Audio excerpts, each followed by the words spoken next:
nakatangi-tangi ang uri ng pagiging spokesman. Marunong humarap sa tao, malumanay, hindi siya ang storya, ang pananalita ay tama, ang tonality ay tama, hindi pampalengke. Hindi nyo ba ginagalang ang institusyon ng presidente? Hindi nyo ba ginagalang yan? Kasi hindi lang kayo ang mag-occupy dyan. Ipapasa nyo yan sa susunod na liderato. Anong ipapasa nyo kung yung institusyon sira dahil kay Claire Castro? My name is Sarah from SNN po. My question is for Professor Malupitia.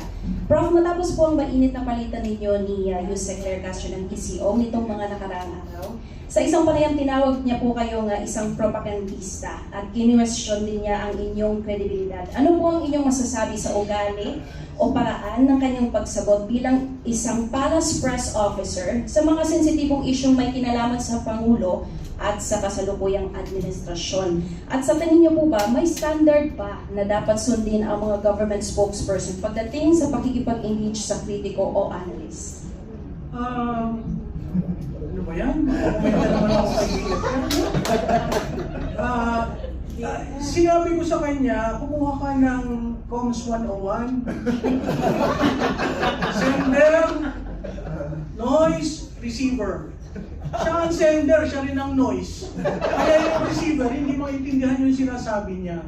But levity aside, nagtrabaho ako nung panahon ni Presidente Cory, Presidente Ramos, sa OP. At noon ang mga panahon, nakatangi-tangi ang uri ng pagiging spokesman. Marunong humarap sa tao, malumanay, hindi siya ang storya, ang pananalita ay tama, ang tonality ay tama, hindi pampalengke. Pasensya ka ng BFF kasi hindi ako ang propagandist. Ano ba ang propagandista? Ang propagandista, meron kang sinasabi in defense of someone. Ay, sino ang pinotektahan ko? Sinasabi niya, maka Duterte ako. Ako hindi maka Duterte. Naging Duterte na lang ako dahil sa pasasalamat ko dun sa 6 na taon niyang paninilbihan. Hindi mo ako tumulong ng eleksyon sa kanya. Nakay-binay ho ako. At kung hindi niya yun alam, ang dali naman mag-Google. Wag na Google. Ang dali mag-AI. I-type ko yung Malutikia kasi yung huli niyang banag sa akin. So who is Malutikia? Sa tingin ko, yung exchange namin pumasok na sa isip niya. Kumbaga may rent-free ako dito na ang default, ako parati yung sinisisi. Kaya ang sagot ko, tinuturuan ko siya. Pumunta kayo dun sa meta page ko, meron ako dyan. How to be a spokesman. What is a propagandist? Anong mali sa ginawa mo? Kasi mukhang wala naman nagturo sa kanya. Mukhang pinili lang siya. At ang balita ko, dala siya ni Bersamin. Mukhang pinili lang siya dahil estudyante sa UST. Pinili lang siya. At ang default niya, sisihin ng Duterte. Saan ka naman nakakita ng spokesman na ganon? Diba? Si Duterte na nasa dahig, sisisihin mo. May narinig ka ba dito sa amin na nagpropaganda kami para kay Duterte? Ito'y partido niya. Pero simula na nagsimula tayo, walang nagbabanggit na ang mga Duterte magagaling. Walang ganon. Pero siya, ganon. Ang ina-address ko sa mainstream media, pag kayo nagtanong ng tanong, siguraduhin yung sagutin niya. Kasi kasama kayo sa propaganda. Kung i-accept nyo yung sagot niya. Perfect example, what do you think about incapacity? Sinagot ba niya? Hindi. Ang pivot niya ay yung mga Duterte, dapat tanungin yan. Yung mga, yung baha, nagsimula sa mga Duterte. Kaya nung tinatanong ko siya sa datos, hindi nga siya spokesman, ang pangalan niya, Press Information Officer. Information. Dali mo sa usapin ng datos, wala siya. Pero dali mo doon sa bastusan, nandun siya. Diba? Ang tanong ko sa mga nasa Malacanang, hindi nyo ba ginagalang ang institusyon ng presidente? Hindi nyo ba ginagalang yan? Kasi hindi lang kayo ang mag-occupy dyan. ipapasa niyo yan sa susunod na liderato. Anong ipapasa niyo kung yung institusyon sira dahil kay Claire Castro? Dadalhin ko sa kanya. Kasi nakakahiya. She is not communicating. She is the propagandist. Ha? Kasi paano? Ako, tinawag niya ako propagandista. Sabi ko, anong proof mo? Ako ba'y binabayaran ng mga Duterte? Hindi. Kliyente ko ba sila? Hindi. Kaya ang sinabi ko, ako'y Pilipino, mahal ko ang bansa ko, magkokomentaryo ako. Hanggang ikulong ako ni John Vic Remulla. Diba? Kasi inciting to sedition, wala ka ako sinabi na ibagsak ang administrasyon. Ito, example na.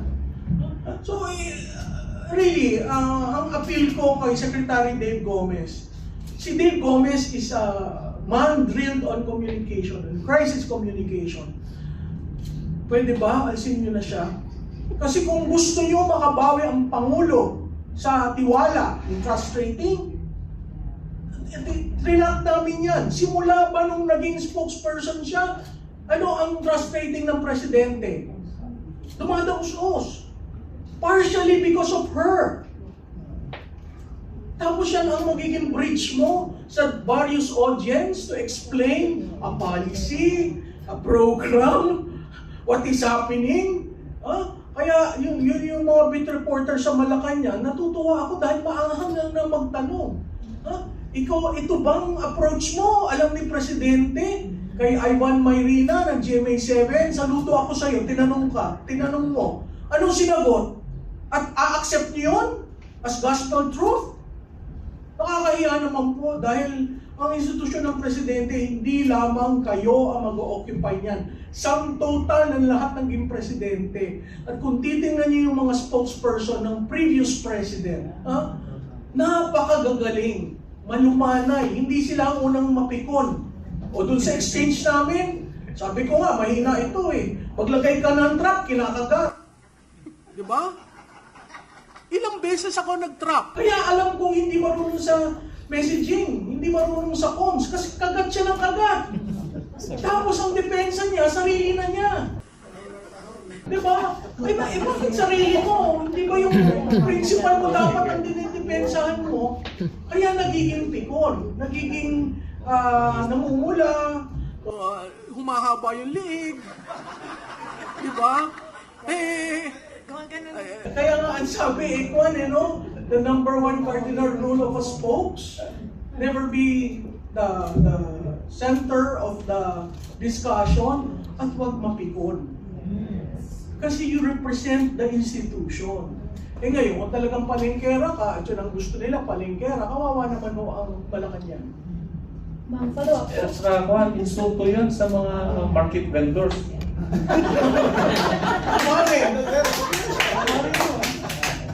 From follow-up po, kung ang tulad po ninyo ay kine-question po yung credibilidad, paano na lang po ang ordinaryong mamamayang Pilipino when asking questions or raising issues and concerns? What kind of message is this sending to the public? The way siya mag-respond? Sa tingin ko, pumasok na yung kapangyarihan sa utak niya. Kasi, alam mo, ang unang nag-congratulate sa akin ay isang waiter ng isang restaurant ang pinuntahan ko the following day.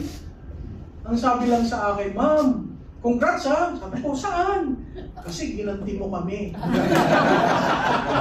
So yung ganon, it dawned upon me, marami palang galit sa kanya. Akala ko naiintindihan kasi, di ba, yung street, hindi nga street eh, sabi ko gutter eh. Pero natuwa ako dun sa waiter na yun, kinamayan ko siya. Sabi ko, hindi ko alam na gano'n ang reaksyon ng taong bayan sa kanya. So, alam niyo, temporary lang yung pag-upo sa kapangyarihan. At babalik ako at babalik. Public office is a public trust. Yung public trust, DFF, public trust. Hindi bardagulan. At sa mainstream media, mahiya naman kayo kung kakagat kayo doon sa propaganda niya.